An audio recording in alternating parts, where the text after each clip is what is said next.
Welcome back. All right, so we're going to talk about the 1922-23 season. You'll notice that the teams stay pretty much in the same order as they were the season before. The Hamilton Tigers, still pretty hapless franchise. Really, they never really had much of a chance. So Ottawa finishes first in the league again, 14-9-1 record.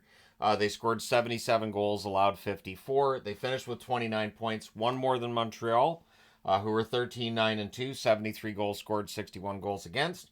Toronto, only 2 points out of first, 13-10-1, 82 goals scored, 88 goals against. Hamilton definitely keeping these teams together as Hamilton 6-18, 81 goals scored, 110 goals against. They ended up with 12 points that year. The 81 goals scored, though, second only to Toronto. So they could score, they just couldn't keep the puck out of their net. Now, Newsy Lalonde ends up being the first news item from this season in that he was sold to the West Coast Hockey League's Saskatoon Crescents, or Saskatoon Sheiks. I've been seeing it both ways. But he was sold without being waived first. So basically, if you're going to sell a player out of the league to another league, you have to make him available to the other teams in the National Hockey League. To get around this, Frank Calder turned it into a trade. So Aurel Joliat going to the Montreal Canadiens. Joliat, of course, a Hall of Famer. So, yeah, that ends up being a pretty good deal for Montreal. Probably frustrated other hockey teams. Were like, why didn't we get a chance at Newsy? Wait, you're giving them who? Oh, fine. We should just kept our mouth shut and not said anything. January 6th of 1923, Frank Nybor played his sixth complete game. Now, there's no way to verify this, but since it's in the history books that he apparently played his sixth, and I'm talking about like he's a forward playing all 60 minutes of the game. So we complain now if a player doesn't come off the ice after their shift's, a minute and a half in. Why isn't he off the ice yet? This is terrible. Yeah, 60 minutes. And Ottawa won. They beat Toronto 2-1 in that game. January 31st, 1923, the Canadiens beat Hamilton 5-4 in what was the first ever penalty-free game in the National Hockey League. So that took about 6 years before we see the first penalty-free game in the NHL. There were definitely some penalties back then and all that. But yeah, Montreal and Hamilton play a clean game there. Or at the very least, they didn't call anything. Doesn't necessarily mean a clean game, does it? March 22nd of 1923, Foster Hewitt calls his first radio game. It was an intermediate playoff game between Toronto Parkdale and Kitchener. So Toronto Parkdale on one side, Kitchener on the other. And during that season, there were also radio broadcasts that started up. Toronto's first radio broadcast was during that season as well. Not Foster Hewitt calling that one, though, but he got his start in 1923 and became the voice of Hockey Night in Canada once we get there. We're nowhere near there yet. March 31st of 1923, King Clancy plays all 6 games in a 1-0 Stanley Cup final game. So, yeah, against Edmonton, he plays all 6 positions, played in net for 2 minutes of the game. So, hats off to Clancy. I'm not taking my hat off, but, that's pretty impressive.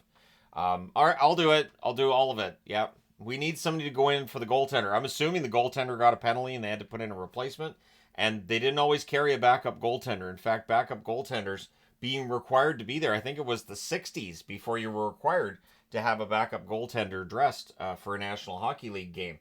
The PCHA that year dropped the Rover. Pretty soon we're going to drop the PCHA as well.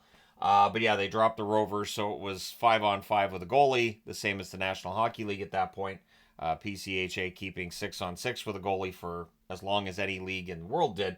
Art Ross debuts as the coach of the Hamilton Tigers.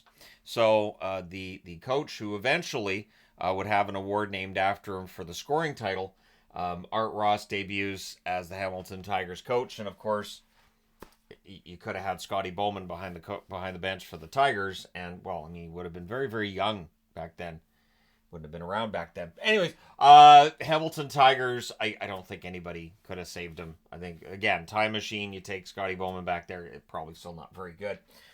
Despite injury issues, the Sens win their 3rd cup in 4 seasons. And again, Frank Patrick, the coach of the Vancouver Canucks, very complimentary of that team and saying that Ottawa Senators run, and I mean, they're a dynasty, right? The best team he'd ever seen. So things go pretty darn well for the Sens, despite the fact that they do lose some key guys to injury. Joe Malone was traded to Montreal that year. He only recorded 1 goal in 20 games, though. So it is an interesting era in that it feels like these guys perform really, really well and then just stop scoring. It just ends. And yeah, I can do a career video on Joe Malone, others that are in the Hall of Fame. A lot of the players that are on the board here, Hall of Fame level players, starting with Babe Dye. So playing for the Toronto St. Patrick's, 22 games, 27 goals, 13 assists, 40 points. He would have won the Art Ross if that was an award that year.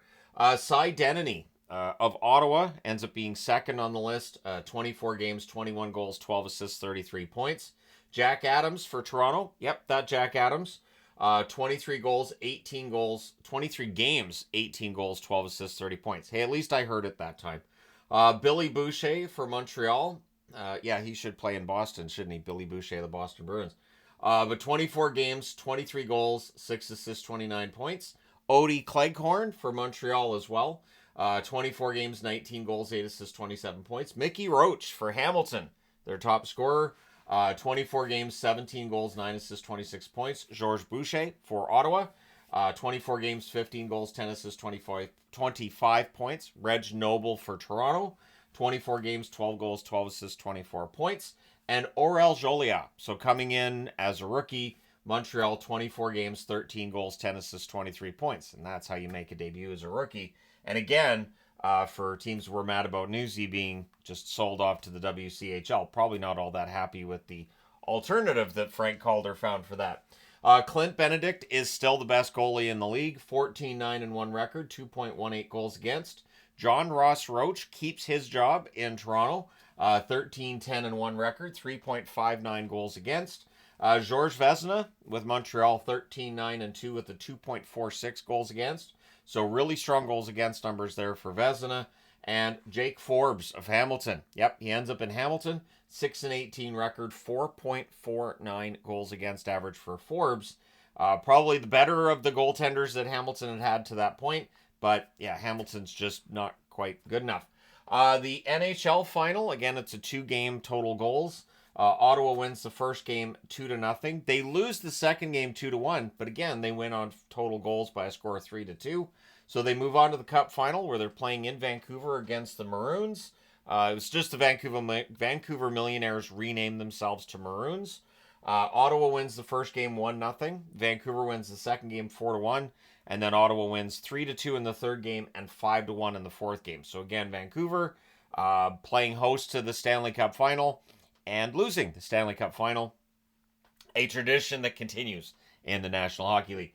Ottawa then plays against Edmonton in a 2-game final here, where they win in overtime in the first game 2-1. And the second game, as mentioned, King Clancy played all the positions. Ottawa wins that game 1-0. So there's a little bit of trivia for all you fine people. If you wanted to ask a question and have people look at you like you have a squid head, just say, who was the player that played all 6 positions in the Stanley Cup clinching game? And they're going to be like, that's never happened. Yeah, no, it's King Clancy. Named an award after him. Surprised you didn't know that. But anyways, there you go. Let me know your thoughts in the comment section below. As always, don't forget to hit like and subscribe if you've not done so already. And we're getting close to the American expansion. The American expansion is driven in part by the guy whose name is not on the board, the guy who is the reason it's called the NHL instead of the NHA. He will be returning to these historical videos soon enough. So thank you guys so much for all your support. Hit like and subscribe if you've not done so already. Thank you guys so much for watching. Once again, I will talk to you guys soon enough.